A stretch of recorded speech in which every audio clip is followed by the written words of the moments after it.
everybody. I'm your host, Fatih Semsettin Isik. Thank you for joining the second session of TRT World Forum Digital Debate Series between integration and discrimination, migration, diaspora, and minorities.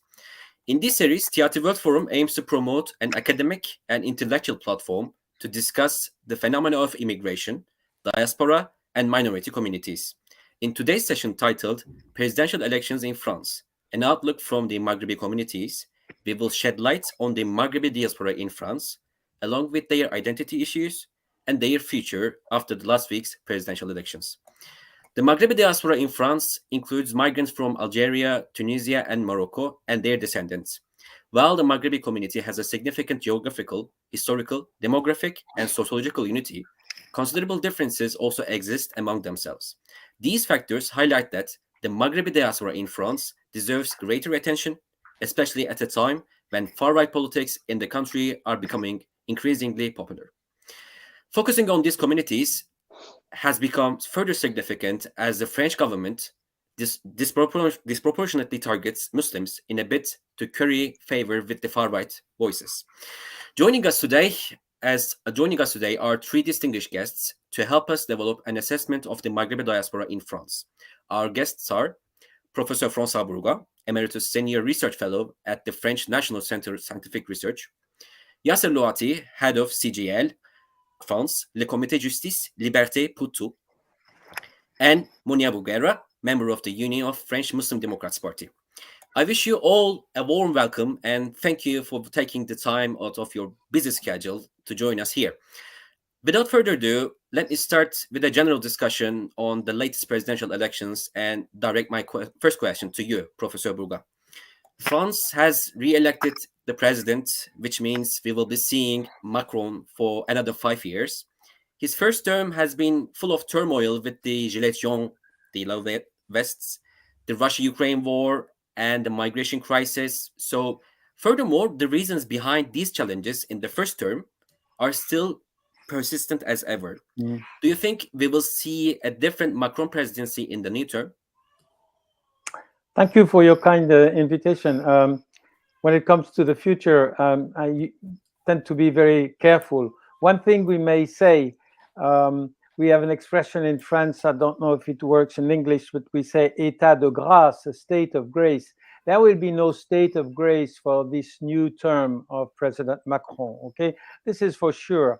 Tensions will have to be addressed immediately for several reasons, probably. Well, the main ones are we know this person. There is no longer any mystery. We no longer trust the idea that he can do anything and everything and the opposite, that he can work on the left and on the right. No, he has been clearly identified, so the tensions are here. Okay. But before we are positive in addressing the near future issue, we need to know how the parliamentary elections will go on within 2 months, because the paradox of this late election is that Macron has been elected by at least 1/3 of people who did not want to vote for him. They wanted to vote against the other candidate. So he's a weak president, basically. He's not gathered a majority of supporters. But he has a kind of second chance in the parliamentary elections. We need to know how this very intricate dynamics between the left, inside the extreme right, and between La République En Marche and these two side potential allies or adversary will work. So it will be easier to respond your question after the parliamentary election within 2 months. Now, they are, if we want to be optimistic, you did not mention the COVID in the main crisis he had to face, but I would say COVID has been replaced by a second major crisis, which is not domestic, which is foreign policy. You mentioned it, Ukraine war. What does the Ukraine war brings to domestic politics in France?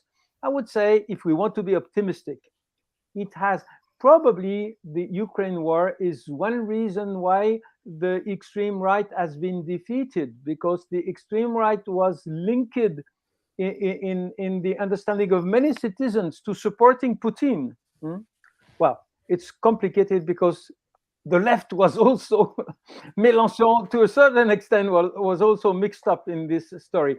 But the Ukraine war has lowered the centrality of the so-called Muslim enemy, of the so-called Muslim danger.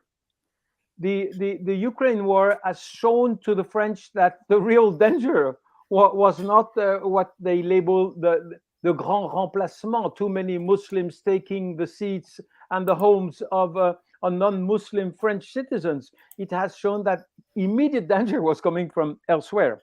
So this has been, to a certain, this could play a role that would lower the centrality of this obsessional Muslim issue in France. Another reason, if we want to be optimistic, another reason is that Macron will not be re-elected. Macron can, forget some of the reasons why he has been moving toward the extreme right, some of the reasons why he has been radicalizing, because he will not go for a third term. So it will, this is the idea if we want to be optimistic. But it is not my attitude, and I am willing to listen to the understanding of my colleagues here. For sure, next month and years to come in France, there will be a lot of domestic tensions. Thank you so much, Professor Bourgard, especially the part where you talked about the domestic politics, COVID crisis. This was considerable, and of course, like the far right issue. But maybe I should maintain with Munia regarding the elections again. Munia, an analysis produced by Israeli newspaper Haaretz on March 31st stated that Macron needs the young Muslim vote to get re-elected, and he knows it. How did French citizens of North African origin generally vote in these elections? Well, that's a good question. Of course, Emmanuel Macron needed the Muslim vote to get re-elected. After 5 years of Islamophobic policy, Macron needed our votes, the votes from the working class neighborhoods. And so far, most of us have been non-voters, but there was a sort of awakening among the Muslim community. A recent poll reveals that 85% of the French Muslims voted for Emmanuel Macron on the second round. So he can't deny the fact that he has an obligation to us. To be honest, I have to say that it's heartbreaking to realize that Muslims had to choose between Emmanuel Macron and Le Pen, two persecutors, basically. It was like being between the devil and the deep blue sea, actually. So facing a far-right candidate, most of Muslims had no choice but to vote for the lesser of two evils. That's why Emmanuel Macron made feeble appeals to the Muslim community between the two rounds. He knew that Muslims would never vote for a racist candidate like Marine Le Pen. Indeed, she wanted to ban the hijab from public places, which is an oppressive attack on freedom. So Muslims could never have voted for Marine Le Pen, and therefore Macron knew he would have our supports and our votes. He also went to an iftar dinner at the Grand Mosque of Paris. He gave an interview to a YouTube rap channel called Bouscapé, where he pretended and promised he would fight Islamophobia and police brutality, but we are not fooled. I mean, after 5 years of an Islamophobic policy, he can no longer fool us. And considering his responsibility in the rise of far-right ideology, we hold him accountable for the rise of far-right ideology. It seemed very ironic and very daring to see Emmanuel Macron ask for Muslims to vote for him, considering that he had been stigmatizing us for 5 years. So thank you for reminding actually that, binary between Macron and Le Pen, like Muslims being bound to choose between those two candidates, and also the iftar dinner that you mentioned. I'll have questions on those points, but Before that, maybe I should direct my question to Yasser. Yasser, the rise of far right and Macron's politicking has considerably impacted the historic French political parties from both the right and left of the political spectrum, like the Socialist Party and Les Républicains are both below the 5% threshold. What happened to those traditional parties, and why are they no longer able to attract French Muslims, especially with the North African roots one? First, those parties had their chance in being in power and pursuing policy that would gain them or garner support for them. Les Républicains were in power with Jacques Chirac, UMP back then, and then Nicolas Sarkozy, and the Socialist Party was in power right before Emmanuel Macron, and their president, François Hollande, was so unpopular that he didn't even dare running for re-election again. And that means they already had a backtrack. So when Emmanuel Macron stormed into the political scene, thanks, of course, to the billionaires who gave him a platform in their respective media outlets. Of course, there was, of course, the candidate was manufactured on media platforms. Emmanuel Macron basically sucked, the life out of Les Républicains on the one hand by pursuing this liberal agenda or neoliberal policies in the name of freeing the the entrepreneurial forces, the startup nation, etc.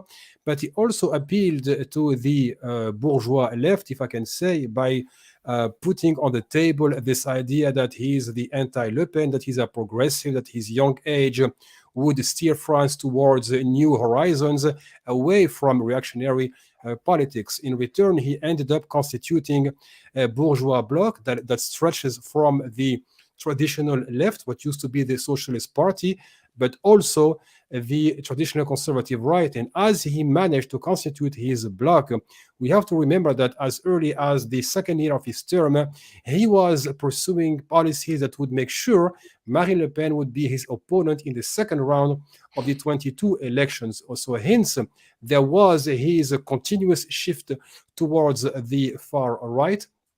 And in return, he ended up hunting on the fields of the far right in terms of identity issues, and therefore pose as I can outdo any of you, but with this time I will have the centrist legitimacy without being labeled a far right candidate.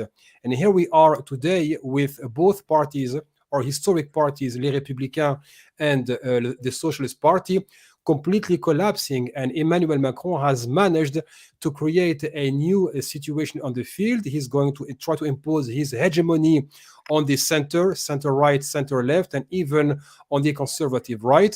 And he will continue to try to appeal what we call le en même temps, both at the same time, saying I can appeal to conservatives on the one hand, I can even outdo them on identity issues, but I can also outdo the left in terms of promising this startup nation. This is extremely important, that what Emmanuel Macron has done is literally destroy whatever was left of the political landscape.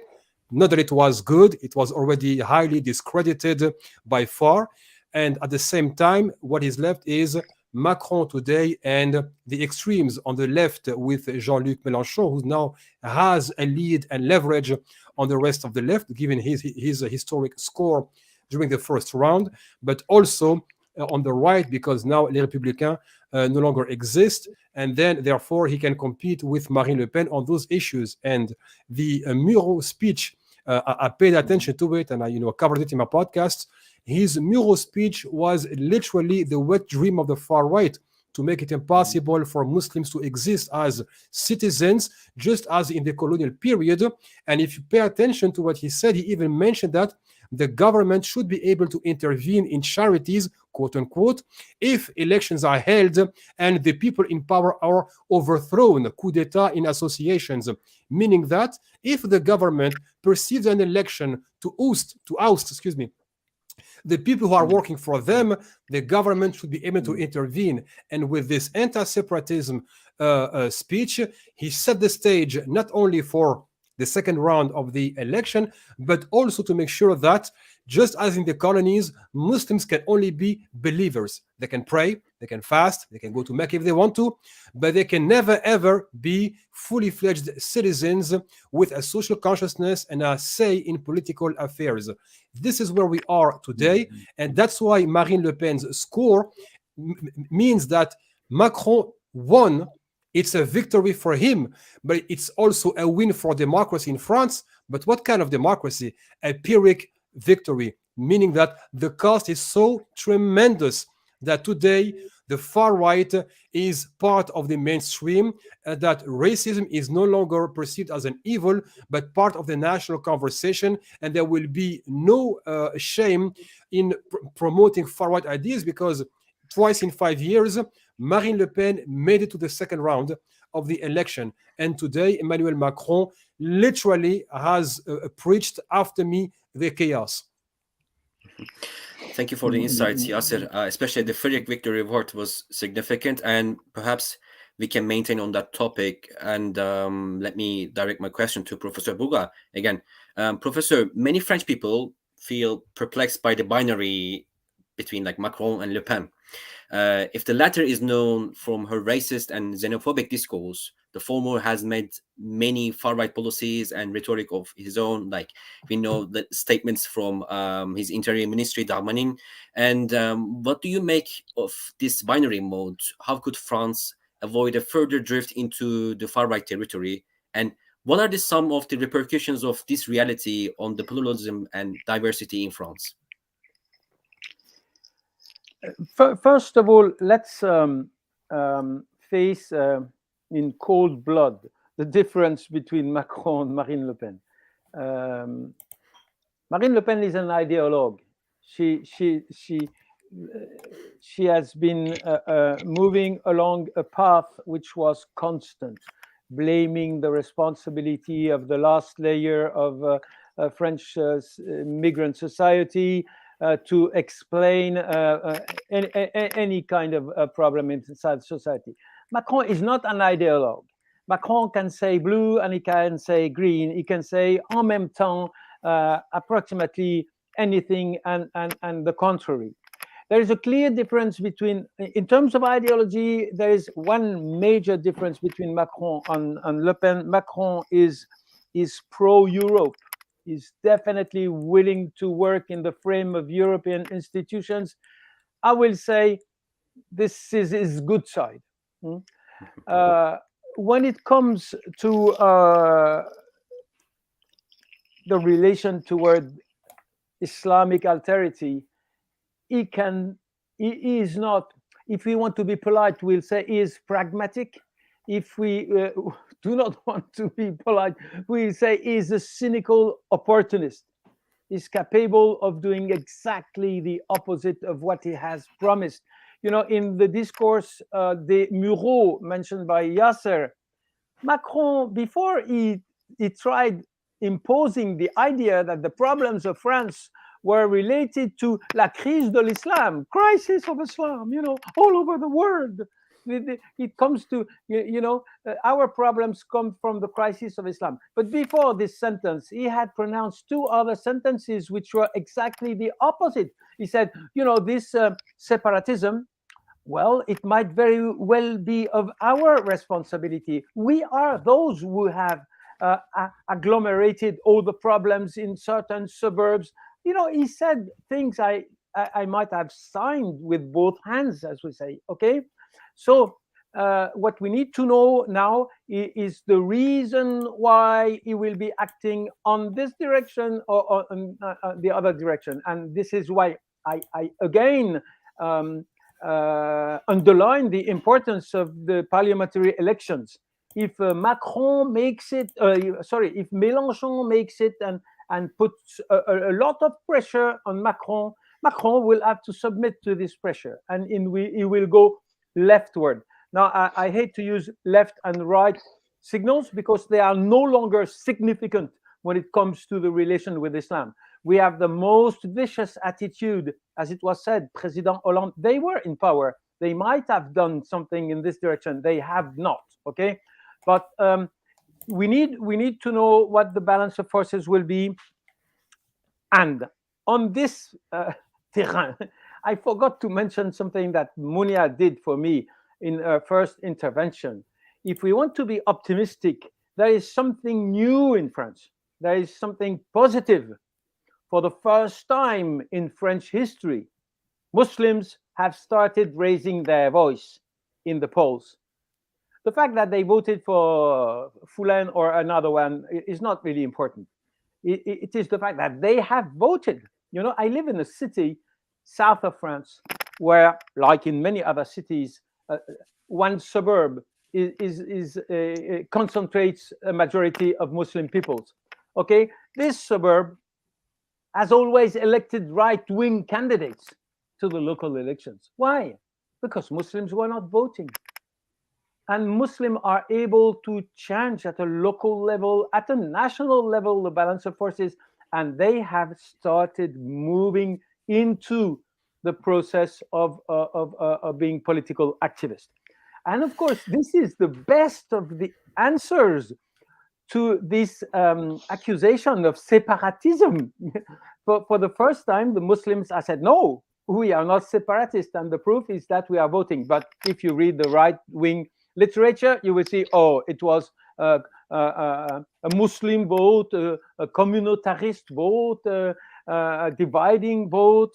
But so the situation is what it is, what has been said by Yasser. As soon as Macron has realized that he needed extreme right votes to be re-elected, he has cynically, through the Discours des Mureaux, adopted.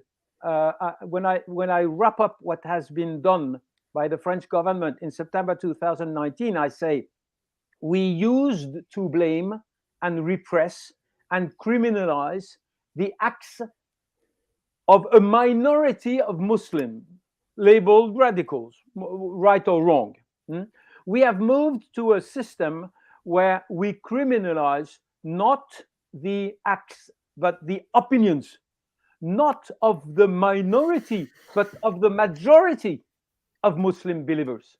Okay? And this has been done to deny the right. Well, you can be a believer, but not a citizen. The red line is very simple. You cannot be a Muslim and have an oppositional discourse, be it legal, be it moderate, name it, whatever. It is not.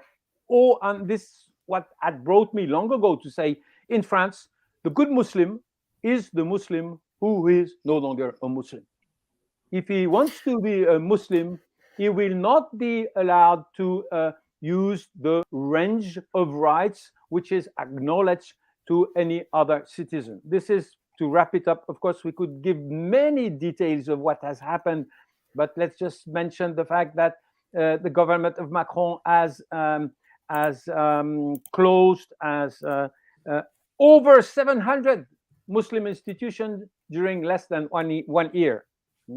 And I was facing the day before yesterday, strangely, an Arab voice from Paris saying, yes, but they were radicals. No, they were not radicals. I knew many of them. I knew many of them personally. I knew the people from CCIF.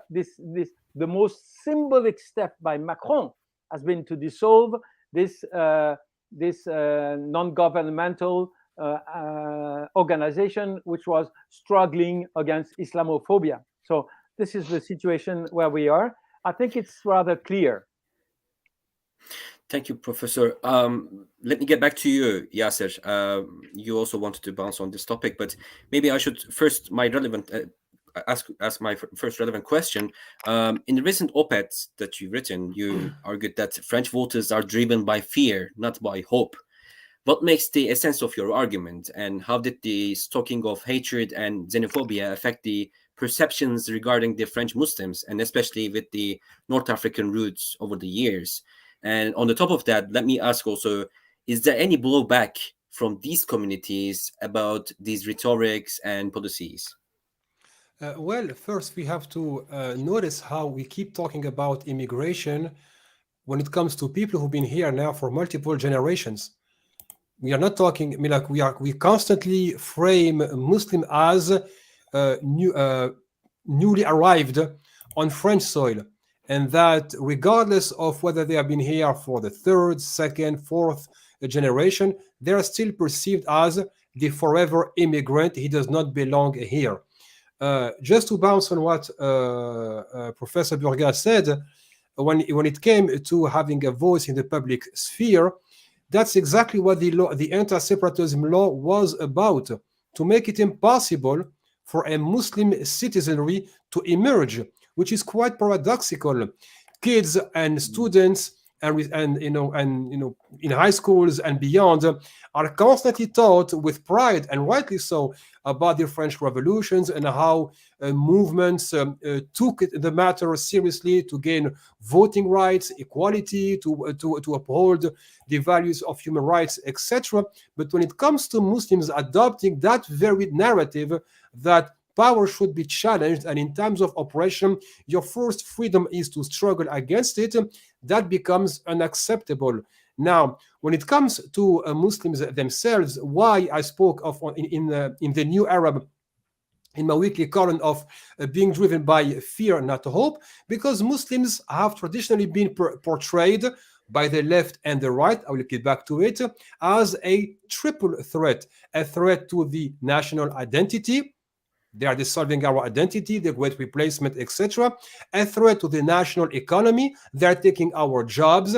They're only here for their welfare checks and to abuse whatever is left of the welfare state. And of course, a threat to national security. And this discourse has been upheld by both the left and the right. People after the Christchurch terrorist attack, for example, mentioned that the terrorist matured his attack of all countries in the world, in France. He could have matured it anywhere else. He had to come to France to have the idea of killing dozens of Muslims back home. Now, people spoke of the theory of the Great Replacement, non-white immigrants taking over Western countries, but few mentioned that the left also has the equivalent of the Great Replacement theory named l'insécurité culturelle, or cultural insecurity, that the rising visibility of Muslims and their becoming part of the landscape and the conversation is provoking a feeling of insecurity by the white majority who don't feel comfortable with Muslim headscarves, halal restaurants and shops, etc. And this is where we see a convergence between the two of them. Now, as for being driven by fear and not hope, I will not discount the racism that permeates the very working class being targeted by both Emmanuel Macron and Marine Le Pen's neo-Reaganism. I mean, she's not advocating for the welfare state. She's also pushing for a pro-stock market, pro-business agenda at the expense of the working class. However, we have to keep in mind that this very working class knows that the racism of Marine Le Pen is going to harm their co-workers from Black, Arab, Muslim background. Nevertheless, and actually I was rereading Jean-Paul Sartre's reflection on the Jewish question. It reminds me of the how do you call the cocher, the person who drives the horse for the bourgeois. The cocher was anti-Semitic, but his anti-Semitism made him feel that he is closer to the bourgeois and therefore superior to another poor Jewish cocher. And that's exactly what happened. I will not explain that or justify voting for the far right when you know she is not in favor of reducing the retirement age or expanding the welfare check or the welfare state, etc. And this is why today we are literally walking on eggs when it comes to France. The Yellow Vest movement exploded a couple of years ago. People who went to the voting booth with bitterness and resentment because they feel that the election has been hijacked, that they have been tricked for the second time in 5 years. Back in 2017, they had to rush in and save the Republic by voting against Le Pen in favor of Macron. And again, they were deprived of a real conversation, so much so, and I'm going to finish on this and allow my colleagues to speak, so much so that Emmanuel Macron even refused to debate on the first round. So he overflew the campaign and said, I won't debate with them. I will only debate in the second round against Marine Le Pen, and of course, we know the outcome. Thank you, Yasser. Before maintaining on that, far right issue, maybe we should also look at finally to the left side of the political spectrum. And Munia, let me direct my question to you. After the defeat of Jean-Luc Mélenchon by a tiny margin in the first round, many French Muslims were deeply disappointed. On the other hand, these results bode well for the legislative elections, as there could be some favorable developments. What do you make of Mélenchon's candidacy? Are we seeing a return of the left in France? What does this mean for Muslim communities in France? Well, I don't think that Mélenchon can be considered as an ally, especially if we consider that I'm a member of the Union of the French Muslim Democrats, then I'm a political opponent. I don't see him as an ally because, for many reasons, nearly 70% of French Muslims voted for Mélenchon in the first round. And although he has been the only candidate who has consistently condemned discrimination against Muslims, we should not forget that he has always been anti-clerical. He once said that wearing the hijab is self-stigmatizing. Self-stigmatization, that's what he said. And although he stood against the anti-separatism bill, the word Islamophobia does not appear even once in his political program. Mélenchon was elected deputy in Marseille in 2017, and 5 years later, his assessment is just disastrous. What has he done for those who voted for him in Marseille? You should go to Marseille and ask people. You will see how disappointed they are. So generally speaking, the left has never been anti-racist. The minorities realized that after the Socialist Party deceived us. But originally, the leftists were against the arrival of cheap immigrant workforce coming from North Africa or Africa in general. It was only after the 1983 March for Equality and Against Racism that things started to change among the left parties. So yes, many Muslims were disappointed after the defeat of Jean-Luc Mélenchon, but more and more Muslims believe now that we should defend and represent ourselves on the political field by creating a real ratio of power. If you want something done, then do it yourself. And that's basically what we're doing at the Union of French Muslim Democrats. The left will never defend our issues as well as we will. The question of Islamophobia is not a priority for them as it is for us. We can also mention the question, the Palestinian issue, police brutality, the double standard society we live in. Those issues are our priorities, and nobody else will defend them as well as we will. So the left basically has failed us for now many decades, and we will not be duped again. Okay, thank you, Munia. Yasser, let me get back to you, because this question regarding media, I think is definitely needs your explanation. Media such as like BFM and C News have routinely stoked racism and xenophobia against French Muslims. They also contributed directly to the rise of Eric Zemmour. What do you make of the role of French media in the prevailing racism and the rise of far-right political actors in the country? I mean, what can happen to a country's media landscape when 90% of its media production belongs to 11 billionaires? You think they're going to promote a progressive agenda and human rights and equality among citizens and empower journalists to investigate their economic interests and the collusion between money and power? Of course not. So their market was always fear-driven, because fear and makes you click on articles, it provokes controversies, and of course there is the bourgeoisie will always choose the party of order. I'm not pretending to be a Marxist, but I'm just using this terminology because I like it.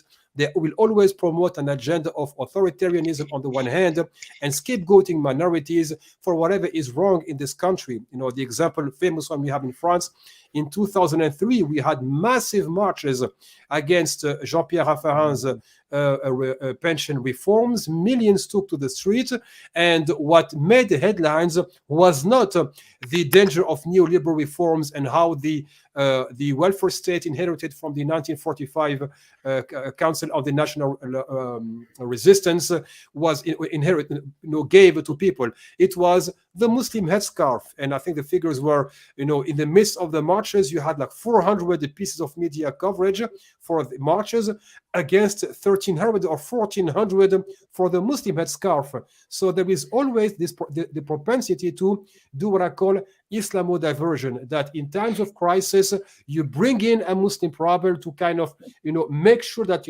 public opinion is focused on one thing and one thing only.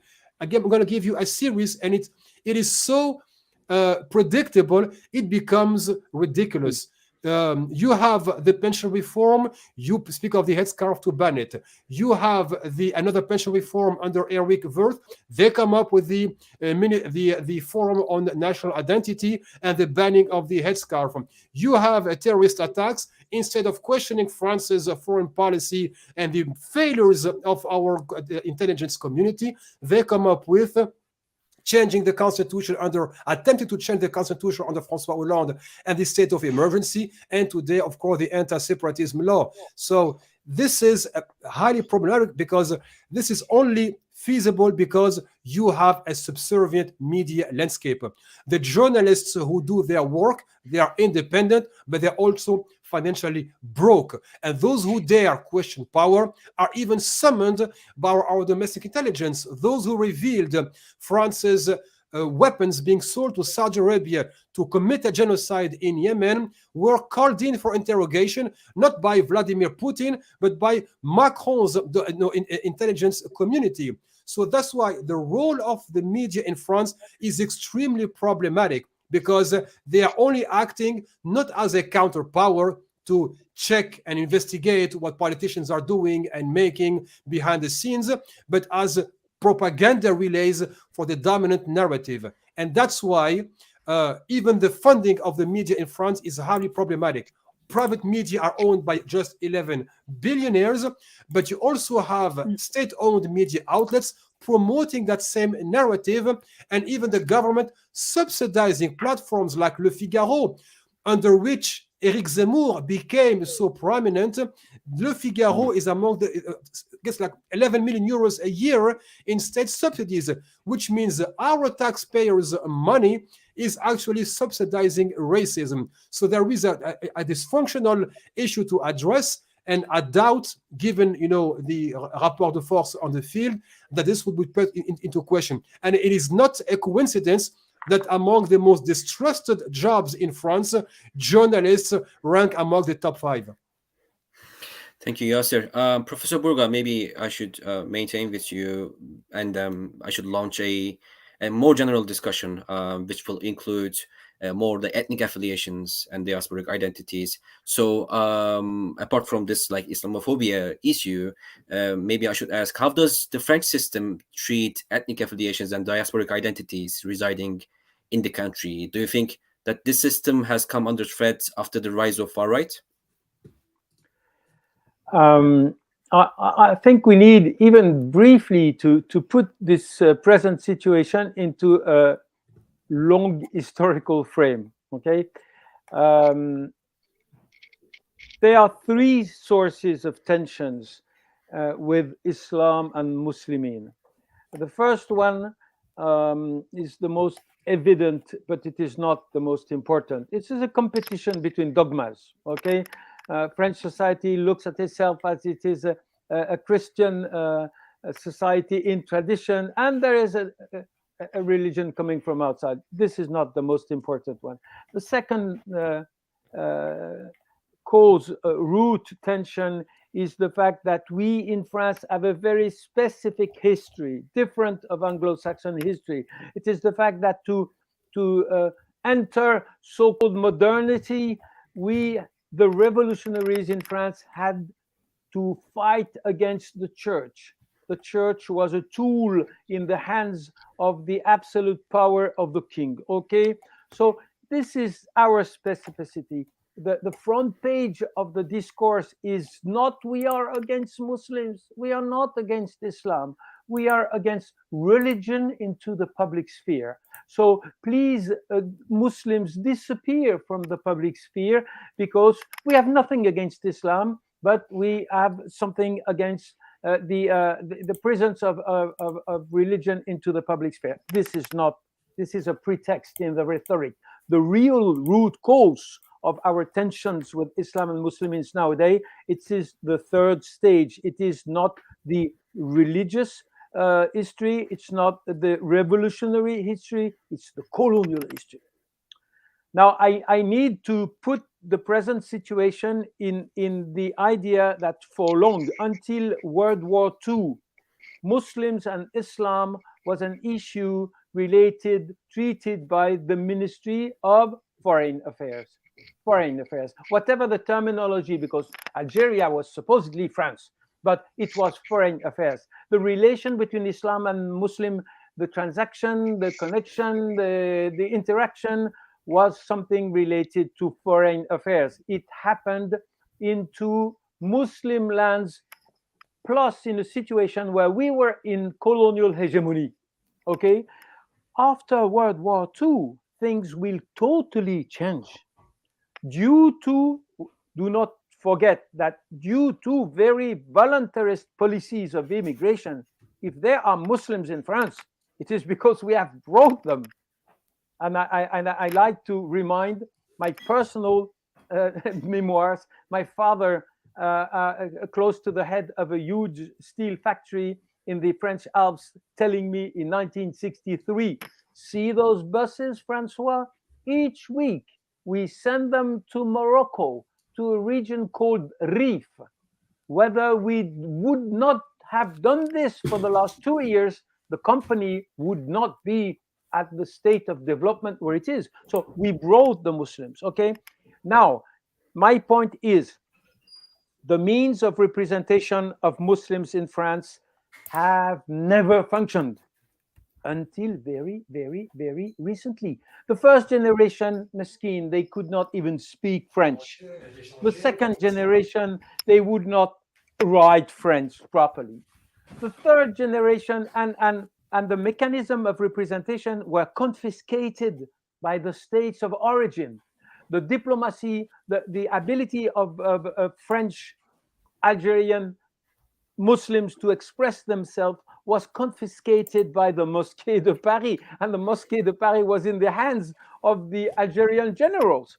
So the means of expression of the Muslim citizens, whether they were from the first or the second or the third generation, were not functioning.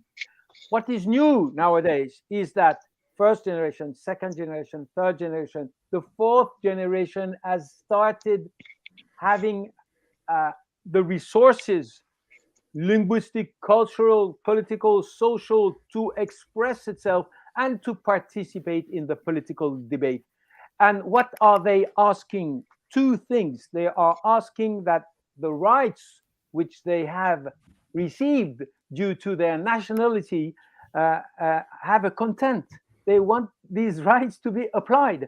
Plus, they want to participate in the writing of their shared history between France and the country from where their ancestors came. And this dynamic is refused by the French society. This dynamic is refused, forget the idea of right or left, is refused by a vast majority of the society. So if these demands come from a Muslim society, and if we hear one word of Muslim culture, we say they are Islamist, fundamentalist. If it happens that it comes from Black Africa and people are not Muslim, we do the same job, but we say they are racialist demands or Islamist demands. So this is the structure of the dynamic we are living now. But if you want to put it in a pessimist style, you will say, well, the tensions are increasing. If you want to look at it in a positive way, we go back to this idea Monia and myself have expressed, that The Muslims nowadays, they have become citizens, whether we like it or not. They are going to participate in the process of improving the level of functioning of every part of the political landscape in the country. So this is more or less the situation, the structure of the situation where we are now.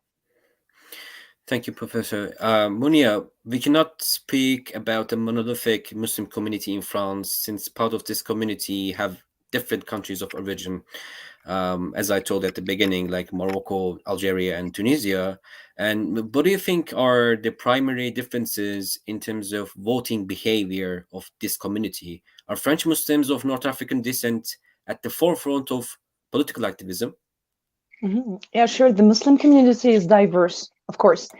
But there is a statistical reality that shows that Muslims tend to vote left, and in particular for the candidates who defend their interests. It is explained by the fact that the majority of Muslims are part of the working classes and a few of the middle ones. Since the entire entire French political spectrum is Islamophobic, even in the Socialist Party and the Communist Party to some extent, only Mélenchon remains as the least Islamophobic of them. So as I said previously, Mélenchon has evolved. He has evolved for the last 3 years. But as for my party, the Union of French Muslim Democrats, it is mainly composed of Muslims, whether we are from North African descent or converted Muslims. And we also have non-Muslims members who are defenders of freedom and justice and who are outraged by the scapegoating of Muslims in France. So yes, there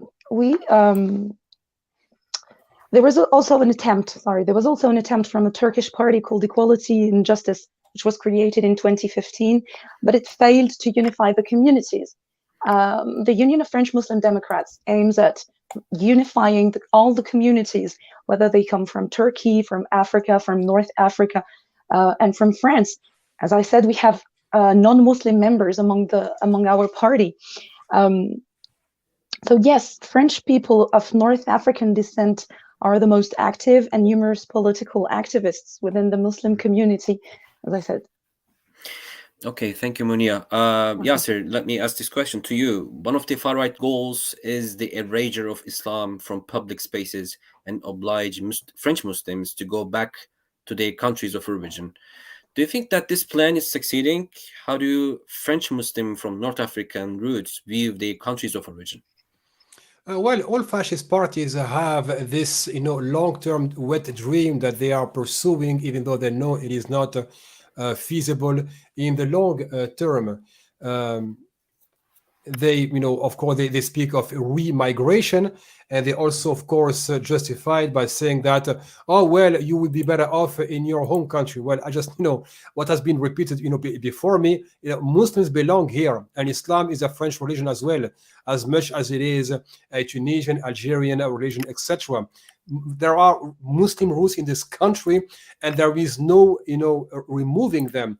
But of course, attempts will be made to exercise violence to justify attempting to remigrate. Now, when it comes to displacing populations, France has quite some experience in that field. Ask our brothers and sisters from the Jewish community, and they will tell you a story or two. But I'm really curious that those people who constantly say we need to displace Muslims and send them back to their countries, are they also willing, maybe, perhaps, to bring back all the French diaspora around the world? Those established in African countries, those established in the Middle East, those established in the former colonies today. Will France retreat from the West Indies, Guadeloupe, Martinique, and free Corsica as well, and the Reunion Island and Mayotte or the New Caledonia? Because it is one thing to say, well, these people don't belong here, but do the French belong wherever they are? I used to live in the Middle East in my previous career. I was a captain, and I was lucky enough to travel and see different. I lived with the French. They don't learn the local language. They don't abide by the local culture. They don't respect the country they are in, and they are still behave as settlers. So If you want to remigrate the Muslims, even though they are part of this country, they have, shed blood and broke bread and drunk water together. How about those who don't belong where they are? Come on, the conversation is not serious, but it's again about stalking. We have a dream, and that dream, of course, is unachievable. But until we achieve it, we will exercise further violence against these populations. Okay, thank you, Yasser. Professor Burga, let me ask this question to you. Also, Bunia has mentioned about that iftar that happened at the Great Mosque of Paris.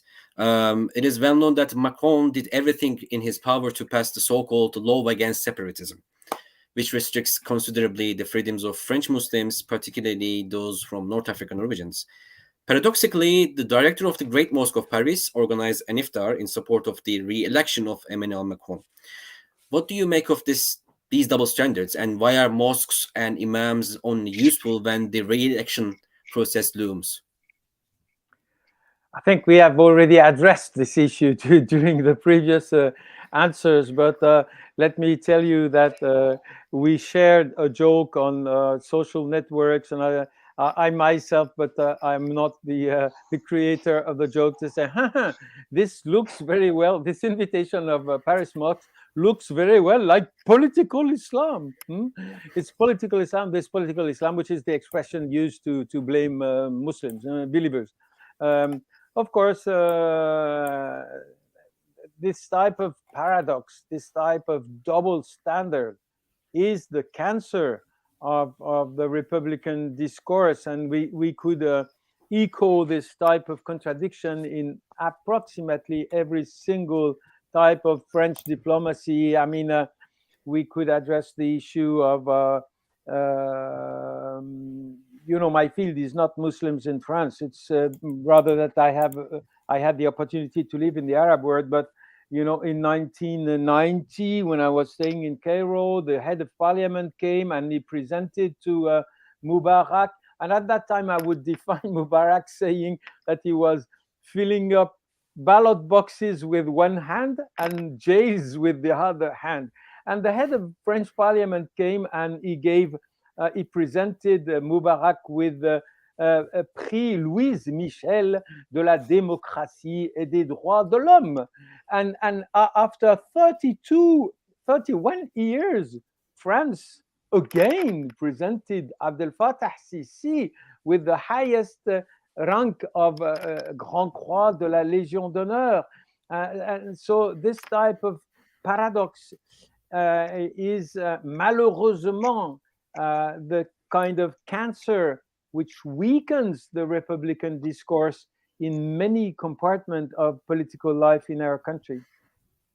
Well, let me just tell you that because I'm proud of being the unique tonight Islamo-gauchiste, because an Islamo-gauchiste is a non-Muslim.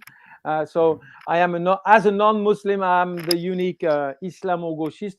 I would say this is our target. This is the target of the Islamo-gauchiste. This is what this, maybe it's important to recall the origin of this expression. This expression was created in 2006 by Zionist activist, French Zionist activist by the name of Taguieff. He wanted to criticize the tiny number of French intellectuals who would criticize the Israeli violence against the Palestinian resistance during one of the numerous wars against Gaza. So those who criticized the violence of the Israeli state, they were labeled friends of terrorism. Friends of terrorism. They were supporting Hamas. So Islam means terrorist. So they were the leftists supporting the terrorists. Okay, and we need to transfer this concept now, and you have an idea of exactly what a compartment. And I'm proud. Usually, I wear my Islamo-gauchist tag. I've lost it. I'm very proud of addressing this cancer which destroyed the credibility of the Republican discourse, which is le en même temps de, de Macron. En même temps, I can support freedom of expression and I can dissolve CCIF. And this is what we are all mobilized nowadays to fight against. Thank you, Professor. And the last question of this wonderful discussion will be to you, Munia. As per some activists, during Macron's first term, almost 24,000 arbitrary administrative sanctions against Muslim civil society occurred, while there were 672 closures of mosques, schools, NGOs, and businesses such as restaurants. Such practices have generated concerns about the French Muslim situation in France, particularly those of North African descent. How do you see the future of this challenge? Well, let's look at the past first and then the future later. Emmanuel Macron has hardened his positions after the beheading of a middle school teacher, Samuel Paty, by a fanatic. And in response to that attack, to that murder, Emmanuel Macron pushed forward his anti-separatism law, despite widespread criticism from international and national human rights organizations. The law gave the government greater power over religious establishments, schools, and other associations, as you mentioned, which is actually against the laïcité. Indeed, religion is not allowed to rule the country, but on the other side, the government is not supposed to interfere into religious matters either. By dictating the imams, for example, what they should or shouldn't say during their sermons, the charter of imams is flouting the principles of liberty of conscience and faith. So during his second term, we know that Emmanuel Macron is going to harden his positions toward minorities. Darmanin said to Marine Le Pen that she was too soft on Islam, not Islamism, but Islam. And they're trying to tame the Muslim community just like they used to do it during the colonial period. And therefore, Muslims are deeply concerned about how Macron will treat us for the next 5 years. We expect him to keep restricting our liberties, basically. Any terrorist attack is a pretext to conflate Islam and terrorism. So the only answer is to exist politically and independently to fight the injustices that we are experiencing, because nobody else can do it for us. And of course, we need allies. We need the Islamo-leftists, the Islamo-gauchists, but we are not willing to delegate our struggles to others. No one will patronize us anymore, and the battle must be led by those who experience Islamophobia and discrimination. That's what we're doing, and that's also the reason why we have decided that it is high time that we voted for and not against a project. That's why we're going to introduce more than 100 candidates for the legislative election of June 2022. Thank you so much, Munia. And this has been an insightful debate on the Maghrebi diaspora community in France. Unfortunately, our time is up. I would like to take this opportunity once again, thank our guests, Professor François Bourga, Yasser Louati, and Munia Bouguera for their contribution and for allocating their time. Thank you. You're very welcome. I would also like to thank all our audience for their interests for the session, and stay tuned for our future events as part of TRT World Forum's digital debates, and have a nice day.